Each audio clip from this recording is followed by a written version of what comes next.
We're talking today about a lot of large brands, and our listeners are a lot of brands that are scaling, they're growing. They might be going after, $100 million tranche of investment, or they might be, having a large IPO. Nonetheless, they don't have the recognition that a Victoria's Secret or a Nike has yet, and they're not as large. What advice do you have to the communications directors, CMOs at these companies about what is the best way to start? Mhm. This is one of my favorite questions. And in fact, in the book, I try to balance between talking about, the Patagonias and Ben and Jerry's of the world, and also some of the examples of less known brands that are doing really innovative work. And one of my favorite examples, we're talking about startups or smaller businesses and less known brands, is the example of Billie, which is now a well-known shaving brand, and you can find them at Target and whatnot. But they started in 2018 as a startup, right? As just female founders who had an idea about what was missing in the market.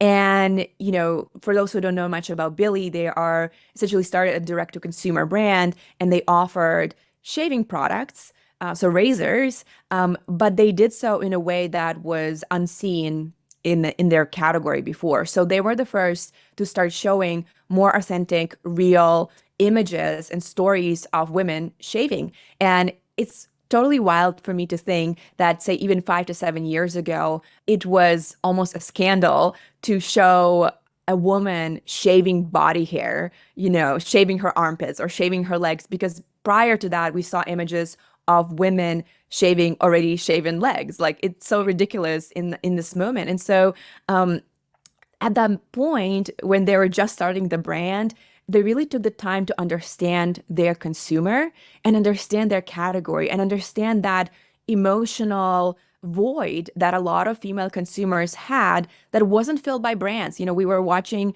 ads that didn't really represent our experience. And so for smaller brands, I wouldn't discount their role in transforming the category. And an example of Billie is a testament of that. So all that is to say that for leaders who are part of smaller businesses, I think there just is something so powerful about really understanding their customer and investing in the good old consumer and market research through this kind of lens of culture, inclusivity, and thinking about what's on the horizon. So to me, no brand can go wrong with thinking about what's missing, what's being overlooked. And so that's, to me, is one of the most important questions that a brand can ask.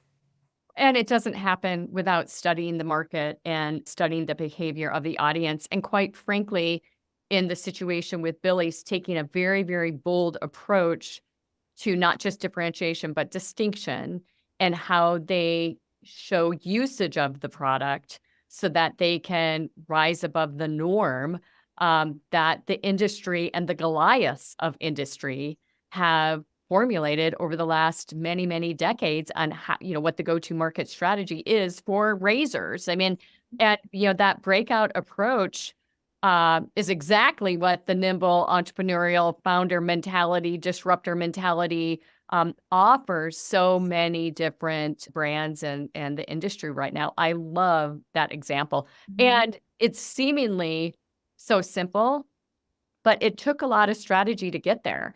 It took a lot of boldness to get there. It took a lot of guts to say, we've got to do it different.